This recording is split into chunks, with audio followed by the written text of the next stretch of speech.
Dans un premier temps, la réponse ne fait pas de doute, c'est oui. C'est bien ainsi qu'Auguste Comte, au début de sa carrière, au milieu du XIXe siècle, a pensé la chose, à savoir qu'il faut envisager l'altruisme comme s'opposant à l'égoïsme que valorisent les économistes.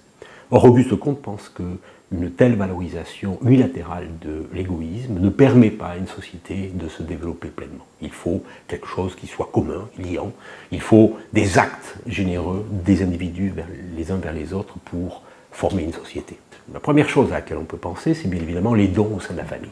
Au sein de la famille, il y a tout un ensemble d'échanges qui se font entre les individus, au moment des fêtes, au moment des mariages, etc. À côté de cet ensemble-là, on peut aussi mentionner un deuxième phénomène lié directement à l'altruisme, lié aux dons.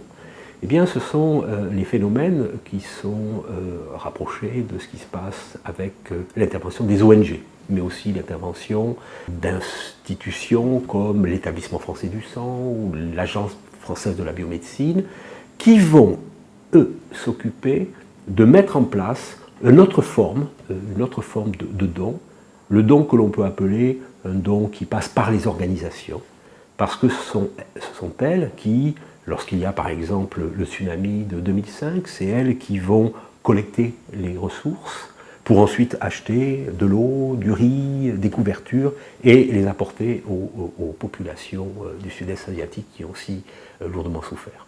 Chacun d'entre nous, bien évidemment, va avoir une sensibilité particulière par rapport aux dons. Il va y avoir des gens plus généreux que d'autres, des gens au contraire dont la capacité à se sacrifier est beaucoup plus limitée. Ces dons qui passent par les organisations sont aussi favorisés, portés, exhortés par ces organisations.